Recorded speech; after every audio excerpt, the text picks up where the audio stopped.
Hello, everyone. Welcome to the Change on the Run podcast, where we discuss common change challenges and ways to address them when you're short of time. And I'm your host, Phil Buckley.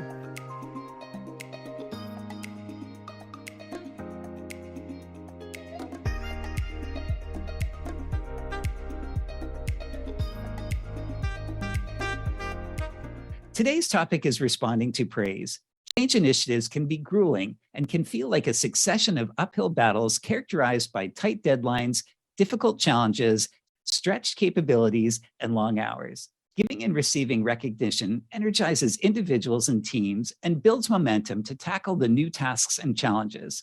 There's a lot of advice on how to acknowledge people's efforts, but little on how best to receive the recognition. It can be an opportunity to acknowledge those who give it, your contributing peers, and the strategy and tactics that led to the achievement. So how do you respond to praise in ways that leverage the compliment for you, others, and the project? And my guest today is Saira Absar. Saira, welcome to the show. Hello, Phil. How are you?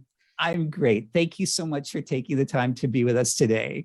And Saira has over 10 years of global and business unit communication and corporate affairs experience. She's currently the communication and capability lead, global pet nutrition R&D at Mars. And Saira studied economics at Glendon, New York. Saira, you've had so many different experiences with global initiatives and business unit country initiatives, and even functional ones too. What has been your experience with responding to praise during change initiatives?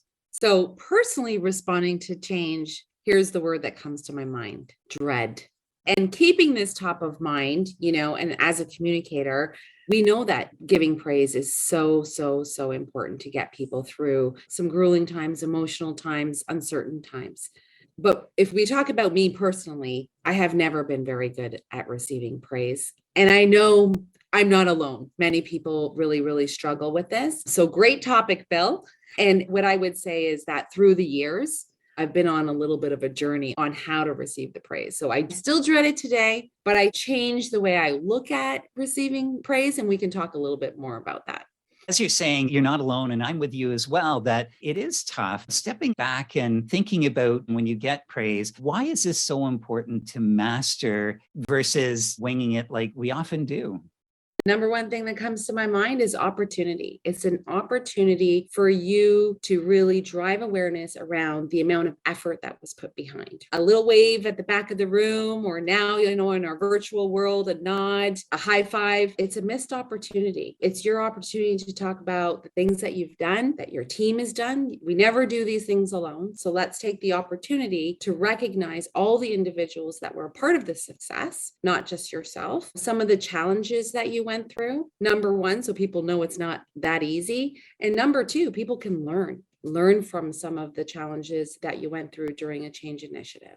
You talked about almost like how not to respond to miss that opportunity. Do you have any examples that you can think of from your career of seeing someone, they've just been praised? What did they do that you thought, we kind of missed something here? Yeah, the biggest thing is when you do nothing but wave and smile. This goes back to my earlier point about opportunity. There was one individual who was recognized for a huge body of work, and a lot of sweat and tears went through this, and a lot of personal time. And he did the smile, the wave, head goes down a little bit. We've all been there. We've all done this. And it was really a big missed opportunity. And that's when I really started to reflect, because in my role as a communicator and leading communications on change initiatives, I'm incorporating recognition in all of our communications, as well as equipping our senior leaders with, these are the people that we want to recognize. When he did the wave, I was like, really reflecting back, not only for myself, a lot of missed opportunities in how I wanted to change my mindset and make sure not only was I better for my personal self, but also to be a role model for other people so that others can learn of like, oh, Saira actually took the time to talk about all the people on her team that were part of this change initiative, some of the big challenges, and hey, I learned this about what I could do differently during a change. So I think that's when I started to change my own personal behaviors, then role modeling those behaviors. And then there's like this whole ripple effect that can go through an organization in a very short time. Yeah, it's so interesting that a lot of us fall into the wave or the nod or saying thanks. I'd love to hear more about that point when you said, okay, hey, I didn't take this opportunity and now I'm going to train myself to do it. What was that trigger that made you say to work on this, or this is something that could make me better as a communicator, both personally and professionally? The point in time that I step back saying, hey, well, what could he have done? And what am I doing? What he should have done, what I could be doing. I also looked at one side of things of how was the praise given? And in my role of preparing the senior leaders, this shout out like, hey, I want to do a shout out to Phil for all the hard work. And it's like, yay, but like, so what hard work? I also started to think about how I can equip our leaders, or even in communications, of how we be a little bit more specific about what was done. And then I always emphasize on the how you do things. So there was a couple of things.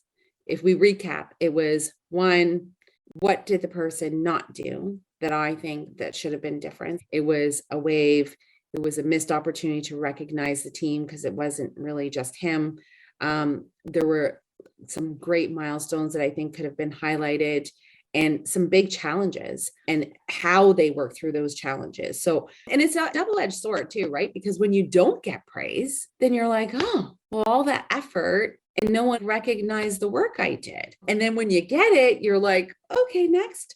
The next step was personally reflecting about what I could do differently, because in my role, I do have an opportunity to be a role model for others and always encourage others to be a role model. So you got to start with yourself, and then just implementing those changes. For me personally, when I'm coaching, sharing that advice of how they could think about things differently, because I think at the core of receiving praise is your level of comfort, and your level of comfort really starts to shift when you start thinking about it differently. So if you stop thinking about it as you're behind the curtain and all of a sudden they open and the spotlight's right on you and all eyes are on you, as to, hey, this is my opportunity to drive awareness around how much work was done and recognize some other people, then your comfort level starts to settle. When you said so many great things, and one reminded me of something from my past about the training of the leaders and how do we help people give praise. And I've never forgotten it, as you know, these examples tend to stick with us forever. And it was new in my career, launching a large franchise organization. Everyone was working hard, as you can imagine, small team of 16, everyone's working night and day. And the leader called everyone together and he said, I just wanted to acknowledge two people. And he'll come on up. And these two people were there. And at that time to say, but here's a check for $500, each of you, in this big envelope. You deserve it. Everyone give a round of applause. Oh, wow. And you can imagine two people were a little embarrassed, but probably thought that it was great. And everyone else was completely demotivated. People were working night and day. That day, everyone left at 5, and the praise was well intended, but the impact was catastrophic for everyone else. Any comments on that? Yeah, it's bleeding into what we were talking about, in the sense of it is important to give praise. You do need to think about how it's received. It's always, like you said, with good intention. But in that scenario, it's like, yeah, like how about the others? And that opportunity that those two individuals had to say, this actually belongs to all of us. And that's what we need to do more of. You can't always go through the whole list of people. This is the reality. I mean, then you're going to need hours sometimes, depending on the size of the project. But in that example, well-intentioned, do your research about how much effort was done by the collective team. And I would say for the individuals, because we're talking about receiving praise, take that opportunity to do some corrective action there and say, hey, $500, let's all go for dinner, because those two individuals are not going to be able to complete that work by themselves. So again, really shifting the way you look at things. And what I would say is that's really going to help you succeed, not only in getting through the change, but I would say being successful in life. Certainly. And do you think you respond differently if it's praise from a senior leader or a peer or someone that you don't know very well, but someone at the same level? Are there any minor modifications there? Or is it just sort of, here's the handbook on how you do respond to praise, regardless of which individual gave it to you?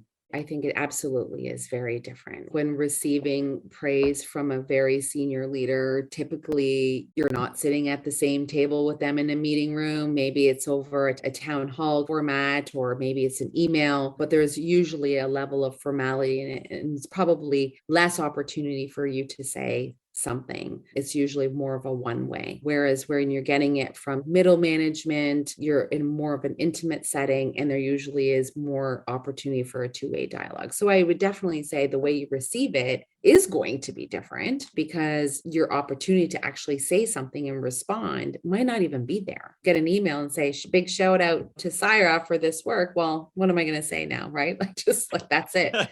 As you get praise from different audience groups, different channels will typically be the forum of which you receive that praise, and what you can say in response will also be different. Absolutely. And I'm wondering, on that same theme, are there differences with different cultures? So in one organization, this is appropriate, and in another organization, it's quite different? Or again, is it quite similar based on the organizations you've worked for? Yeah, I mean, I think that's one thing that's really broadened my perspective on this topic, going into a global role, coming from a market business, going to a global. Again, when we talk about well-intentioned, giving praise in different regions of the world, it means very different things to different cultures. If we use the example of the Asian community, whether it's East or West Asia, praise it's on a very different level. We were always very intentional about making sure that we were celebrating successes, recognizing individuals, but we ended up doing that more because there was a certain bar of expectation of the amount of praise that was given. And it's higher than North America. Let's put it that way. Isn't that fascinating? Is there a general example of seeing that coming from a North American market and now you're in the global role? Were there any kind of signifiers or just sort of things being said that drew that conclusion of we have to amplify the amount of praise and perhaps how we say it,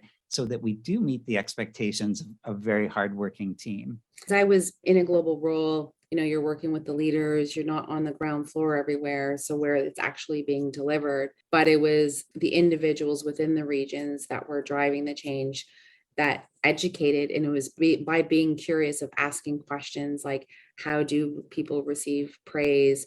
What are people in need of right now? How challenged are they finding it? But it was through that curiosity and that exploration through our line managers and our senior leaders, of asking them about their culture and about what their people need. Because I won't presume to join a town hall and make all the assumptions of what the people need, but you need to talk to people to understand, and from senior leaders to regular associates, of what that culture is. Because even if you look at Asia, you go from one company to another, it's going to be different. So if you go to one country to the other, it's going to be different? One country to another and one company to another. So you need to talk to your people. I don't think anyone, whether it's a leader giving the praise or a communicator, that they should just make any assumptions. You need to have a real connection to the business and talk with individuals to understand what people need and how they need to receive that praise, because it's very different. Very interesting. And it reminds me, I was working with an organization and they're doing an engagement survey, what people were lighting on in the organization and what could be improved upon culturally. And there are a couple of questions added at the end that were customized to that particular organization. And one was, to your point, checking the assumptions on giving praise and making sure that the leaders were aware of it. And I thought it was a really interesting conclusion. And the question was, how do you prefer receiving praise one-on-one or within a large group? And it's so fascinating that half of the organization wanted to be praised in the town hall, and Saira just wanted to say thank you for your hard work, and half did not at all, to the point it suggested in the verbatim comments that there would be embarrassment, fear, all those things that we have. How do you manage that data, knowing that we do have different forms of positive praise for individuals? How do you do both and know when to do which one? It's a tough one. I think, especially with bigger change initiatives. I think the smaller ones, you might be able to divide the groups, but you don't want to have 4 meetings to give praise in different ways to different people.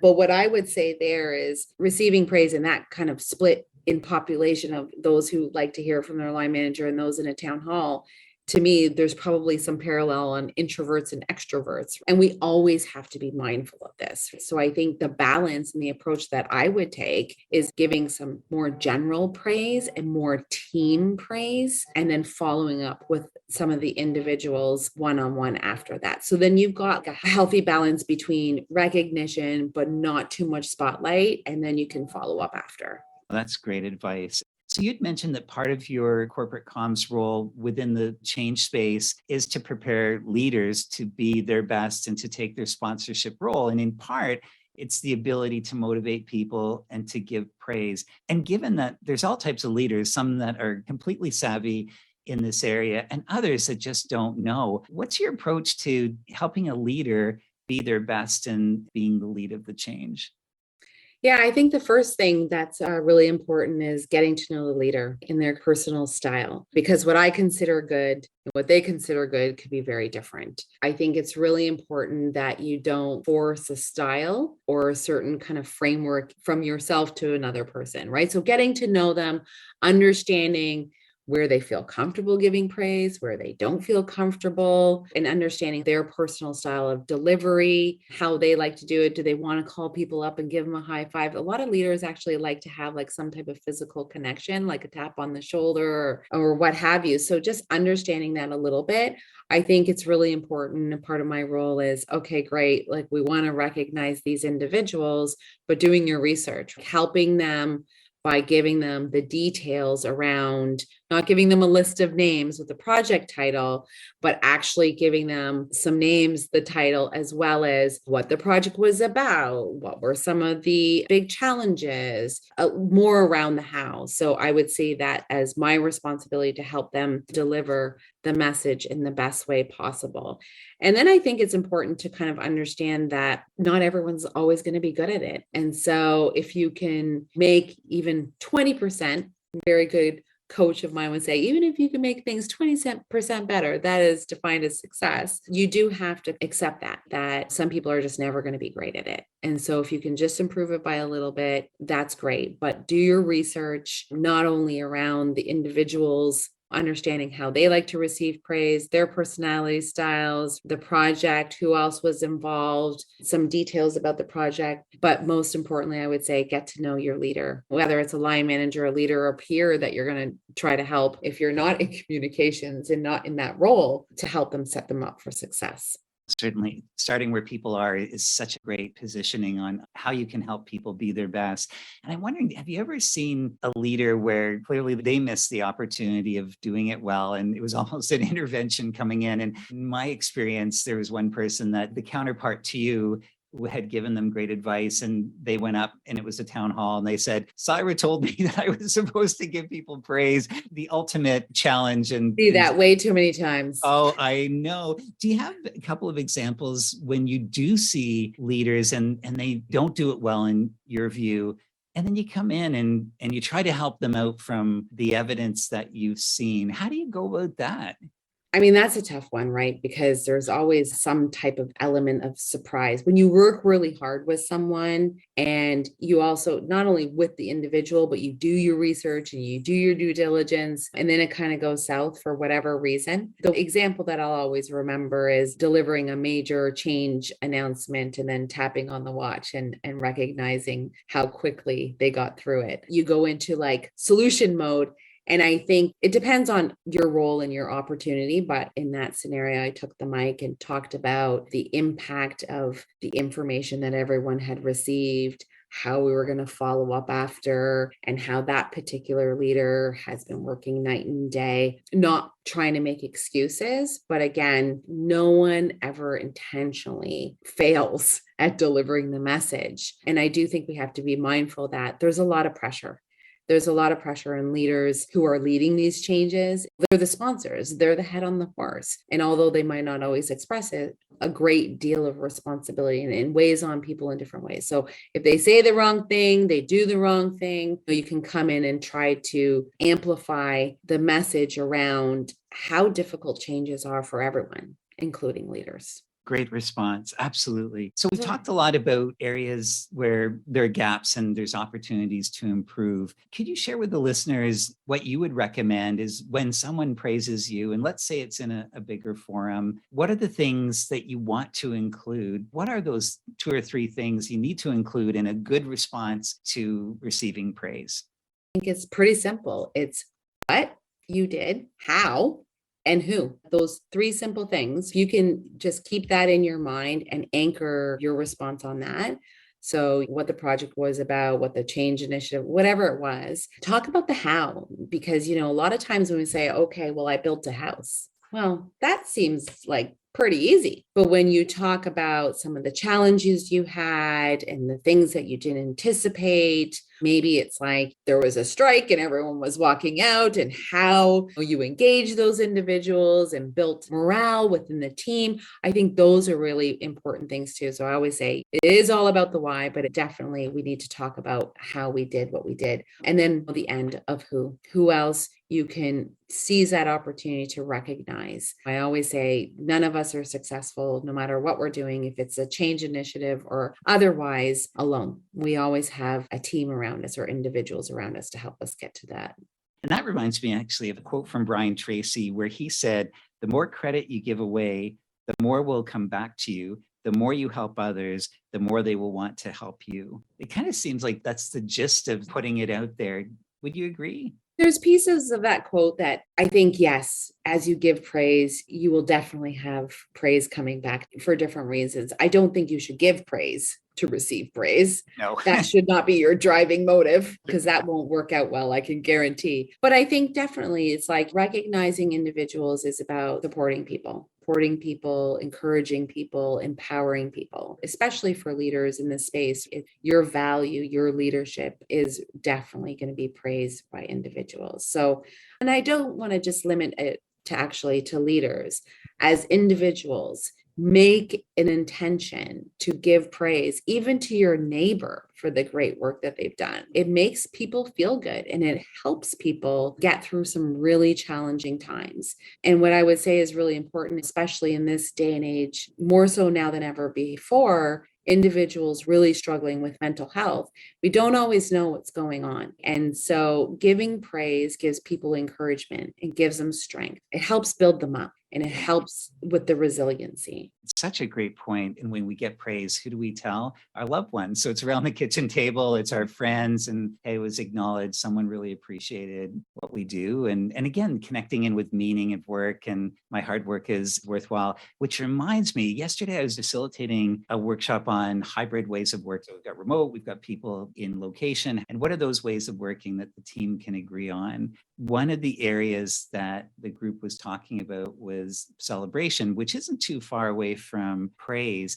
Is there any room for a team to talk about praise before, like a kickoff at the start of an initiative, or even a group working together? Is there value in defining the ways of working or not? I'm really curious. So many of us are working virtually all the time. My last change initiative started pre-pandemic. So when we were meeting all the time, a 2-dimensional working space. In my role, because I have this opportunity, I would say to ensure that we are giving praise, celebrating successes comes along with recognizing individuals. We always make space to pay recognition and celebrate wins.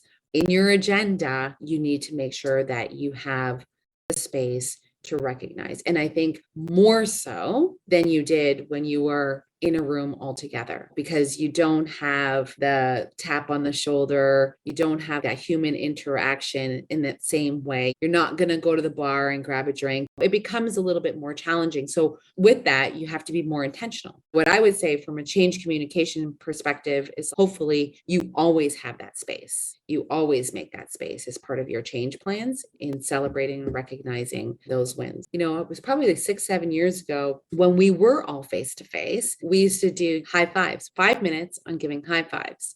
And it would just be individuals. And it was not just the leaders. It's peer to peer. Anyone could put their hand up to give a high five to someone. And I think that is the type of recognition that we need to have. Don't wait for the leaders to give all the recognition. Make it a part of your everyday. There's always something to recognize. And one story I wanted to share, because I was talking about the mental health component. We were in a meeting room and I had paid recognition to one individual. And she came up to me after the meeting, full on tears, and said she'd been struggling with mental health issues for years. I had no idea. And said, you giving me thanks, and I was not the leader in the room, you giving me thanks just completely shifted my week. I was on a downward spiral. My medication was not helping me, and I was really struggling. And those few words have just completely lifted my entire day. And this is the type of impact that you can have on individuals. So you really need to be intentional about giving praise and giving it in the right way. And I wonder what happens when we know there's 3 things to do, but we just get caught off guard. Someone praises you, you don't go back to the, hey, this is what I should do. And then you do the wave and the head nod and the smile. And then the meeting's over, let's say, or the Zoom call is over. Can you recover from that and bring this up again? You had praised me yesterday and then do what you really wanted to do? Or is it just a lost opportunity if you just smile and say thanks? And what do you think? Yeah, I definitely think like you control your future, right? So it's like if you're in a town hall and someone gives you recognition and you're caught off guard, and everyone has their days too, and there's no perfection in this, right? There's always going to be opportunity to get better, but you want to do a corrective receiving of the praise, send an email. Send an email out to the group of individuals that were on there. If it's a town hall, even 500 people, you're usually going to have a recording in a Teams chat. Put it in the chat. Just wanted to say thanks again for recognizing my efforts. And I didn't have an opportunity to say X, Y, and Z. So the great thing is in the digital age, we can really easily reach people quickly. We don't have to wait to the next quarter town hall in an office. That's such great advice. And there's so many examples of good leaders that we talked about and ones that could improve how they do this. What's the biggest example for you of a leader who did this really beautifully or professionally or effectively? The ones that I've seen have a towering strength in this area are the ones that do it often. So it's like practice makes perfect. So they do it often. And when I say often, they're not going to wait to the next town hall or a big forum. They're going to pay recognition. They're going to walk the hallways, give praise at the coffee machine. If you're working virtually, hey, before we get started, I want to say thanks to this person. They did X, Y, and Z. So practice, practice, practice. The more you do it, the better you'll be at it. Thank you. And I'm wondering for the listeners, are there any watch outs, things to avoid? Avoid in receiving praise or giving praise or both? Let's do receiving and then let's do giving afterward. Yeah. So I would say the one watch out in receiving praise is selling yourself short. Just don't miss that opportunity. Don't sell yourself short. That's what you need to watch out for. Even if you don't hit on all the things, even if you say one thing about what you did or how you did it or who else, that's great. And you're going to continue. Like myself personally, I was horrible. I was the hand waver at the back of the room and next. Usually I was running the agenda. So it's like I had a high level of control on how quickly we could go past this. And it takes time. It's taken me years and I'm still not completely comfortable with it. But every day I'm like, okay, how can I improve? But for me, the biggest thing is, it's my opportunity to give praise to others. So receiving praise, it's like, yes, you receive it so you can bring others along on the journey with you. Beautiful. And then how about with the leader, watch out for her, him in how they give praise? The biggest watch out is knowing who you're giving praise to. If your intention is to pay recognition, then do your research and make sure that you're not doing the reverse of what you want to accomplish. So just know the individual. If that's the one thing you do, know the individual that you're giving praise to. Thank you so much for the advice. And in the spirit of change on the run, if you only had time to do one action to respond to praise, one that would give you 80% of the results and 20% of the time, what would you do? Thank others. Thank others that were part of the great work that you did. You're receiving that praise for a reason. So pay recognition to the teamwork. No one is successful or no one gets recognition by doing things alone. There's always people behind them. Thanks, Saira. That's great advice. And as we close off the show, is there a final thought, a reflection, or a tip that you'd like to share with the listeners? Yeah. So for individuals, one thing, don't sell yourself short. For leaders, I would say, do your research. Know your audience, know what you're actually recognizing. Thank you so much. What a great summary. You're most welcome. Thanks so much, Saira. Thanks for sharing your experience as well as your advice. how can people get in contact with you? Yeah, I mean, I would love people to reach out. It's great for me as a communicator to bounce ideas off. You can find me on LinkedIn. So Saira Absar, and I work at Mars. And of course, I'm a follower of Change on the Run and Phil Buckley. So you can find me there also. Awesome. Thank you so much, Saira. Really appreciate you being on. And thank you for listening. And I hope you've heard something today to help you as you respond or give praise in the future. And until the next time, I wish you all the best as you continue to lead change.